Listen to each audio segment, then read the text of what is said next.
It was a book mail today, and look what I got. Actually, it wasn't today. I got it yesterday. Anyway, I'm just opening the package today. I've got the UK version of The End of the World as We Know It. So it's a different cover to the one in the US, but I'm really excited. And to celebrate, I will be reading from my story, Across the Pond. Just a little snippet to kind of, I don't know, get you intrigued and hey, maybe pick it up. Here we go, Across the Pond, V. Castro. Now, I wrote this here because I've lived in the UK since I was almost 30, but born and raised in the US, and all my family's still there. I go there all the time for work as well. So, okay, like little segue there. Across the Pond. Every morning, Elizabeth walked across the now desolate Westminster Bridge, sucking on her first cigarette of the day, and stopped at the foot of the Big Ben clock tower. Eddies of smoke rising into the air matched the churning Thames, although the river appeared cleaner than ever. The golden hue of the clock's brickwork seemed to brighten like a beacon on the occasional sunny days.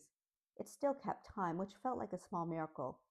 Next to Big Ben were the Houses of Parliament with their daggered spires. Across the street stood Westminster Abbey. It housed dead royalty, including Queen Elizabeth I, the Virgin Queen, and a very dead god she never prayed to. After, she continued to walk along the Thames, salvaging food and any goods she might need from the abandoned shops that once served the millions of tourists who poured into the city. Tattered and sun-bleached tabloid magazines and out-of-date newspapers remained on the shelves. The red double-decker buses that once congested the roads remained where they had been abandoned. On the opposite side of the river was St. Thomas Hospital, handy for the strong meds that weren't for curing anything, but felt good to take. More than a few times she ventured into a small museum dedicated to Florence Nightingale that was only a few minutes' walk from the hospital. A life-size Florence made from wood and wax stood at the entrance holding a lantern. It made Elizabeth wish she had mattered more, had been someone like Florence instead of living a life worth a pittance.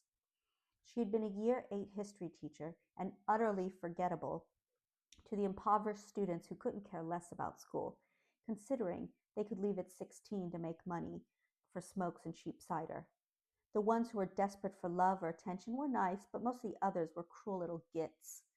A single note calling her Miss Minging Minge stuck with her like the stink of the boys' locker room.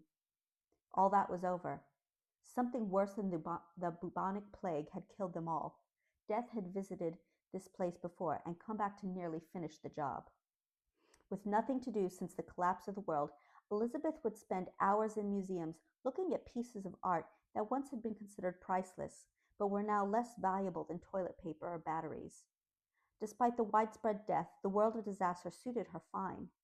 There was nothing and no one to make her feel like her existence didn't matter. She left her apartment in a rundown council estate in Vauxhall and moved into the County Hall Hotel's most expensive suite.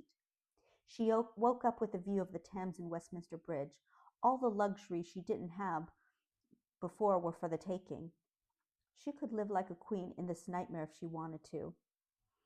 They say you find love when you aren't looking for it, and that's exactly what happened to Elizabeth. Just when she'd begun to accept never seeing another soul again, never getting to fuck again, she began to experience lucid, dark dreams of a man named Flagg with a distant American accent. At first, he seemed like a mirage or a watercolor made with different shades of denim. His presence felt overwhelming, larger than life. Like his power could extend across the Atlantic and scoop her into his arms. Nothing like the working-class muppets she met at pubs before last call. Their bloodshot eyes and noses with prominent spider veins made her despise them. All they did was complain about the government and football. But a warm bed was better than an empty one. With closed eyes, her fingertips glided over her body, imagining what Flagg would feel like next to her in her super king-size bed, not meant for one. She woke up alone, but that tracked with the story of her love life. Okay, so does she start a love affair with Flagg? Or does she do something really unspeakable and so much worse? You have to read the story.